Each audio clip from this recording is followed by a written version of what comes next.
전국에 계신 수험생 여러분 안녕하십니까? 저는 한국사 성종호고요. 이 강좌는 여러분들과 시험에서 자주 출제가 되는 그림 문제를 한 방에 정리하기 위한 강좌입니다. 특히 그림 문제 안에서도 탑이라고 하는 부분을 정리하기 위해서 만들어진 강좌인데요. 우리나라의 탑은 1000개 정도가 됩니다. 근데 한 문제를 맞추기 위해서 1000개 탑을 다 외울 필요는 없겠죠? 그러면 그 1000개 탑을 어떻게 효율적으로 정리할 수 있는지 제가 지금부터 여러분들한테 쉽고 편하고 이해하기 좋도록 정리를 해보도록 하겠습니다. 먼저는 보시면요. 제일 먼저 보이는 이 그림, 바로 분황사 모전석탑입니다. 이걸 보시기 전에 여러분들은 저와 함께 간단하게 보실 내용이 있는데요. 그게 뭐냐면요. 먼저 제가 여기다가 탑이라고 써보겠습니다. 이런 것들이 탑이죠, 여러분들. 그렇죠?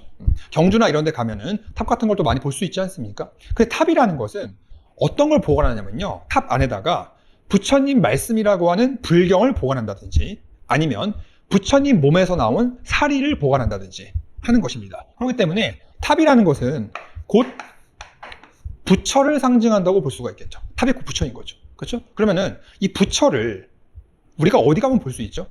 바로 절에 가면 볼 수 있죠. 절에는 대웅전이라고 하는 큰 건물이 있고요. 그 대웅전 안에 부처를 형상해 놓은 불상이 있습니다. 그렇죠? 그러면은 부처는 불상, 이렇게 또 얘기할 수 있겠네요. 그런데 불상이 무슨 색깔이죠, 여러분들? 반짝반짝 빛나는 금색깔입니다. 그럼 빛난다는 거는 우리가 양을 의미할까요? 음을 의미할까요? 빛나는 거니까 여러분 당연히 양을 의미한다고 볼 수가 있겠죠. 양은 양지고 음은 음지니까요. 그럼 양이라는 거는 숫자로 한번 비교해 볼까요? 짝수일까요? 홀수일까요? 다른 나라에서는 양을 상징하는 것을 짝수라고 얘기하지만 우리나라 같은 경우에는 양을 상징하는 숫자를 홀수라고 합니다. 그래서 우리나라의 여러분들 탑 양식이 바로 양을 상징하는 홀수 탑으로 이렇게 가게 됩니다. 이렇게. 그렇죠? 숫자는 어렵지 않잖아요. 그렇죠? 3, 5, 7, 9, 11, 13이 되는 겁니다. 그럼 여기서 어떤 것들이 또 중요한 의미를 갖냐? 쭉 가시다가 여러분들 갑자기 뭐가 등장합니까? 홀수였는데 짝수가 등장하네요. 그러면 우리나라 탑 양식은 홀수가 기본인데 짝수가 등장한다는 것은 우리나라 탑 양식이 아니라는 점입니다.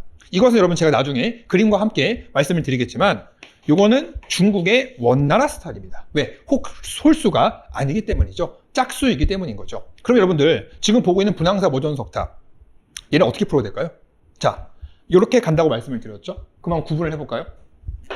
자, 분황사라고 쓰여져 있습니다. 무슨 뜻입니까? 한번 제가 한번 써볼게요, 여러분들. 여기다가 분황사라고 쓰여져 있습니다. 분자는 향기 분자입니다. 향기가 난다. 그렇죠? 우리 여자들 흔히 이제 분가루 바른다, 화장을 한다. 그런 뜻이 되겠죠? 황자는 임금 황자입니다. 그대로 해석을 해볼까요? 향기가 나는 임금이란 뜻이죠. 그럼 향기가 나는 임금은 남자보다는 여자일 가능성이 높겠죠.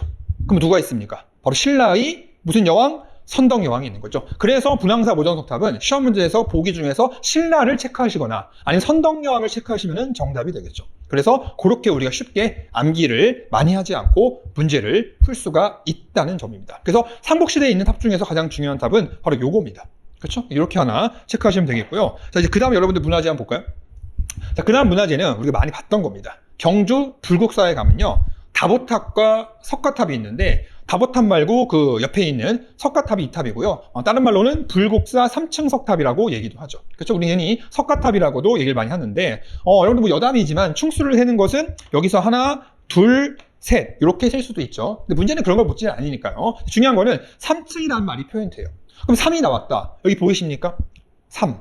홀수가 보이세요? 3이라는 거는 우리 사람한테, 우리나라 사람들한테 과연 어떤 의미를 줄 것인가 라는 건데 한번 이런 예를 한번 들어볼까요? 좋아라는 의미, 그리고 여러분들 안정이라고 하는 의미, 그렇죠? 그 다음에 균형이라는 의미, 그 다음에 완성이라는 의미, 이렇게 보시면 어떨까요, 여러분들? 그렇죠? 이런 단어가 뭐 어려운 단어는 아니잖아요. 그러면은 우리가 3이라는 거는 이런 의미를 준다는 뜻인데, 왜냐하면 여러분 생각해 보세요. 우리가 가위바위보 몇 판 하죠? 3판 합니다. 그렇죠? 그리고 또 뭐 있습니까? 밥도 삼시세끼를 먹죠. 그러면은 그건 뭐냐면요. 하나는 무언가 좀 적고 외롭고, 그 다음에 둘이라고 하는 건 좀 적어 보이고, 셋은 돼야 좀 조화롭고 안정적이고 균형적이고 완성의 의미를 준다는 얘기예요. 그렇죠? 그러면 3이라는 거는 그만큼 우리한테는 이렇게 중요한 의미를 갖는다는 얘기인데, 한번 생각해 볼까요? 우리나라가 여러 개로 흩어져 있다가 하나로 합쳐져서 조화롭게 되고 국가가 안정적이 되고 균형을 갖추게 되고 하나의 완성됐을 시기가 있습니다. 바로 고려, 백제, 신라를 통일한 뭐가 되겠습니까? 통일신라가 되겠죠. 그러면은 3층 석탑은 여러분들 뭐로 체크하시면 되겠습니까? 바로 통일신라 석탑으로 체크하시면은 이것은 정답이다. 통일신라라고 하나 써보겠습니다. 그래서 여기 그림에서 보다시피 여러분 나왔을 때요. 3층이 쓰여져 있네? 이거 통일신라 아니야? 라고 고르시면 되고요. 밑에 보실 때 통일신라에서 가장 중요한 왕. 바로 누굽니까, 여러분들? 귀족들의 힘을 견제하고 강력한 왕권을 세웠던 신문왕 아닙니까? 신문왕, 영어로 뭡니까? 뉴스페이퍼 킹 아닙니까? 바로 신문왕을 정답으로 체크하시면 정답이 되겠죠. 그렇기 때문에 3층은 여러분들 통일신라 석탑일 가능성이 굉장히 높다라고 기억을 해두시면 되겠습니다. 자, 그래서 우리가 이제 통일신라 중요한 석탑까지 정리했고요, 여러분들. 자, 그 다음 보시면요. 자, 뭐라 써 있습니까? 가문사지 3층. 자, 다시 한번. 가문사지라는 말에 힘 빼지 말자. 우리는 3층 석탑만 기억하시면 되는 겁니다. 3층이네. 바로 어느 시대의 석탑이다? 통일신라의 석탑이다. 이러면은 되겠죠. 넘어가겠습니다. 자, 그 다음 보시면요. 자, 그 다음 같은 경우 여러분들, 자, 부여 무량사 5층이라고 나왔는데요. 자, 포인트 역시 보이십니까, 여러분들? 부여 무량사가 아니라 5층이라는 말이 포인트가 되는 거예요. 그러면 이 5층이라는 말에 대해서 어느 나라 거지? 또 고민이 되겠죠, 여러분들. 제가 또 여러분들 기억하는 방법을 알려드리겠습니다. 우리나라 5층에서는요, 가장 중요한 5층 탑이 하나 있습니다. 그게 뭐냐면, 바로 부여에 있는 부여, 정림, 사지, 5층 석탑이에요. 근데 이게 백제 거예요, 여러분들. 어디 거다? 백제 거다. 근데 이 녀석만 5층이에요. 근데 얘를 제외하면 돼요. 백제의 부여, 정림사지 5층만 제외하고 나머지 싹 다 5층은 어디로 하시면 되냐면 여러분들, 이거에 영향을 받은 고려 시대로 체크를 하시면 됩니다. 그러니까 지금 여기 나와 있는 게 뭡니까? 부여, 무량사 5층이잖아요. 그러니까 부여, 정림사지 5층은 아닌 거잖아요. 백제 거잖아요. 요게 아니니까 싹 다 고려로 체크하시면 돼요. 그럼 잘 나오는 태조 왕건의 이야기, 그 다음에 강력한 왕권을 추구했던 광종의 이야기, 이런 것들을 보기에서 체크하시면은 고려시대 거네라고 풀 수가 있다는 거죠.